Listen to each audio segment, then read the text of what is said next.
seldom do you ever have an opportunity to correct her. But the women's panel was put together by women, so not by men. So I just wanted to make that clear. The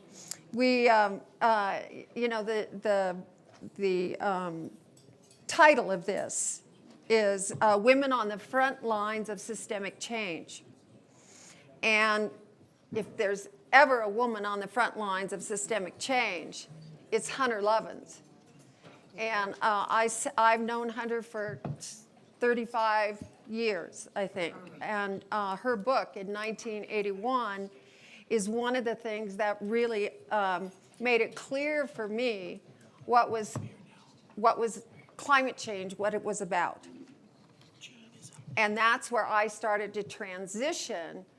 I was working as a resource policy analyst for the Wilderness Society, and I started to transition my own thinking around climate change and affecting the genetic archives of the planet as well as humanity. So I really appreciate her vision and Amory's vision in the work that they have done over the years. So I want to set the context for a moment about systemic change and also about women who we have been fighting against the status quo and for systemic change for a very, very long time. And I'm just quickly going to go through a little bit of history so that when we get to systemic change and women who are working on climate, you have a full picture of where all this has been coming forward from. So in 1848, the suffrage movement started in the United States for the women's vote. And that was the first women's right conference that was held in that year. But it wasn't until 1869 that actually women got the vote. So that was almost 20 years of pushing against the status quo to get that systemic change.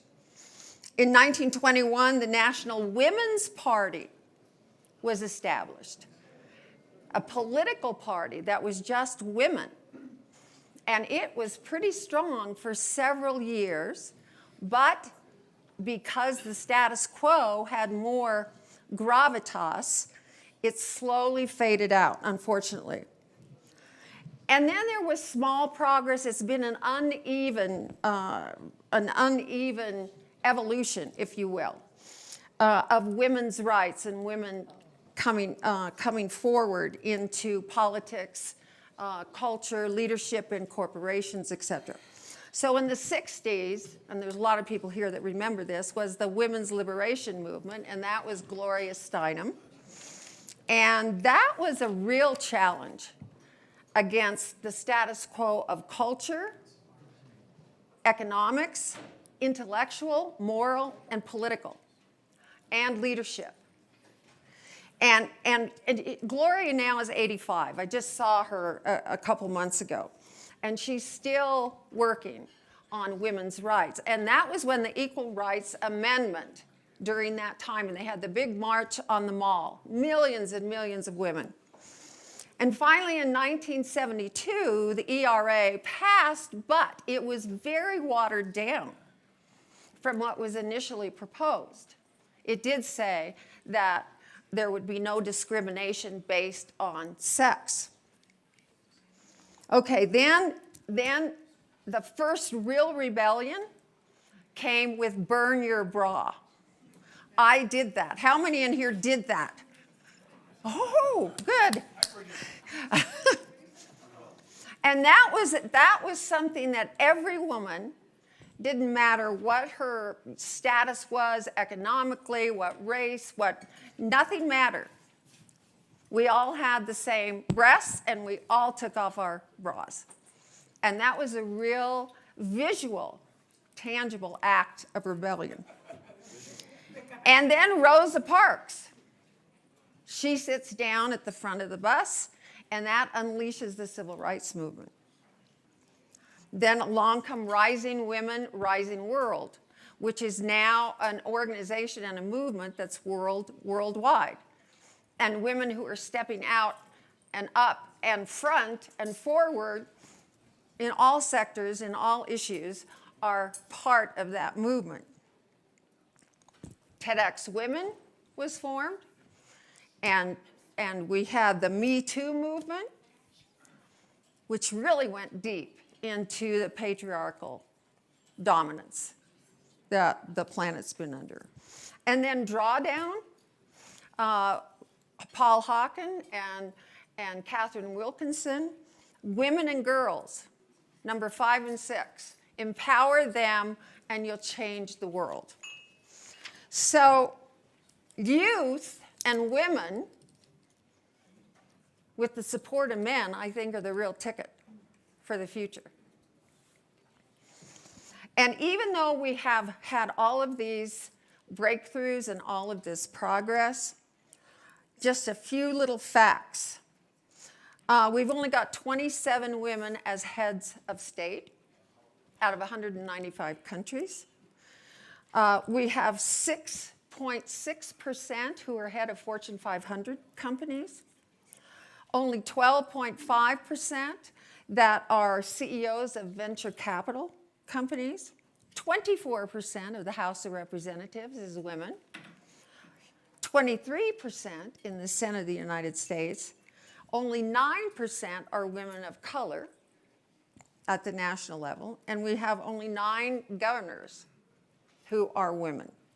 So all of this pushing for all of this time, we're still there. We're not quite there. We're still at this level. We need to be here. And women are not going to give up, just as the youth are not going to give up. So one other little piece of information that's really interesting, which I found today, is what's the percent of philanthropy in the environmental climate movement do women-run organizations get? It's really small. It's 0.06%.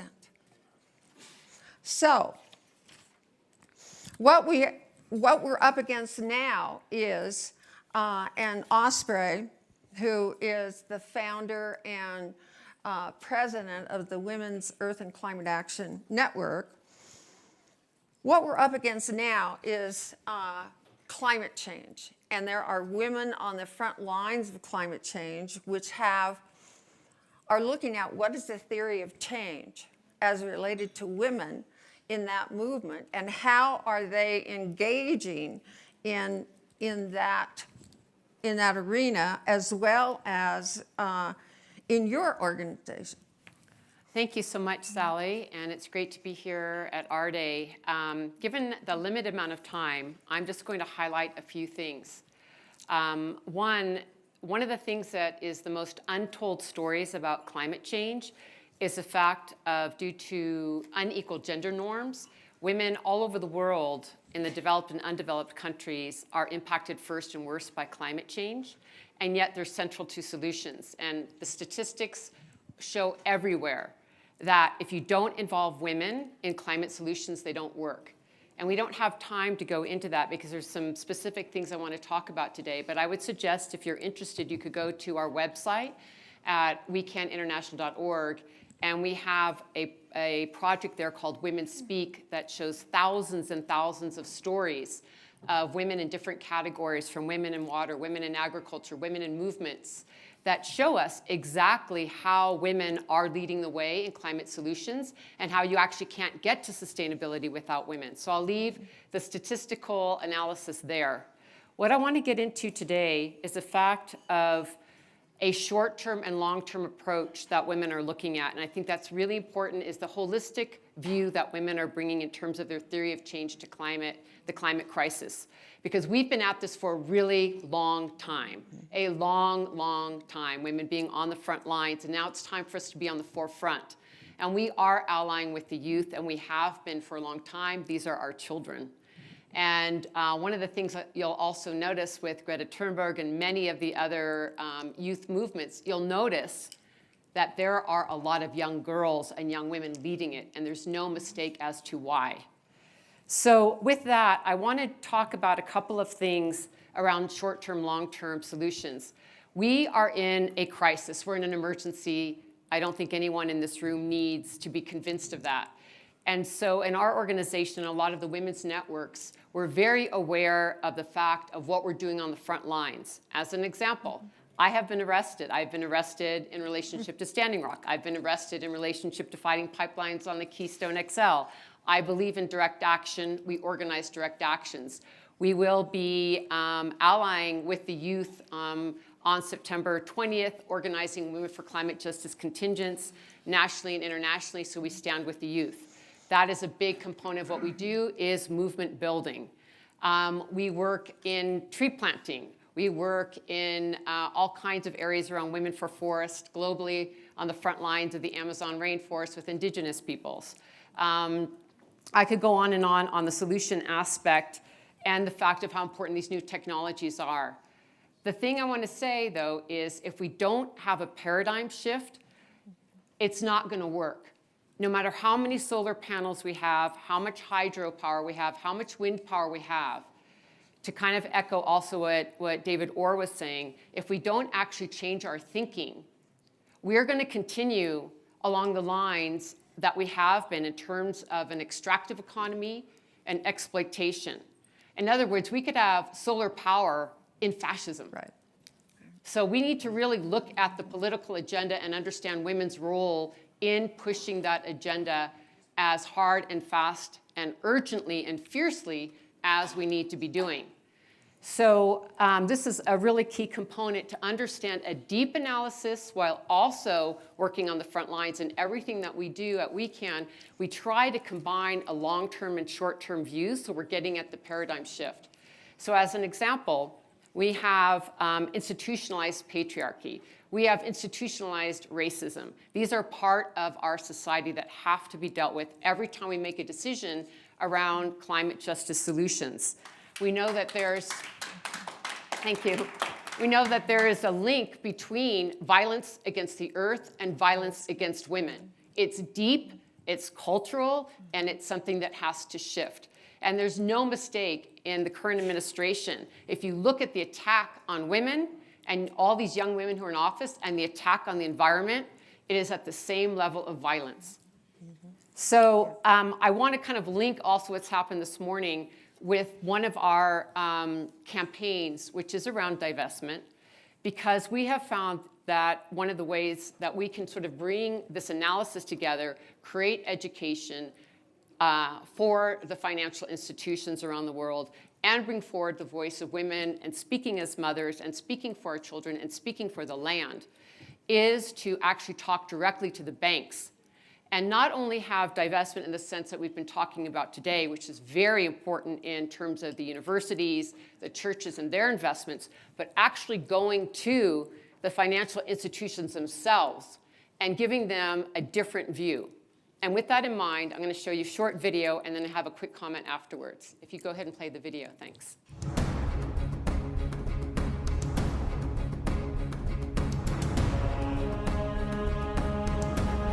The decisions you make as Credit Suisse and the Swiss people affect those of us downstream from your actions. You sit here comfortably in your privilege, while our communities bear the risks of your investments with our very health, our lives.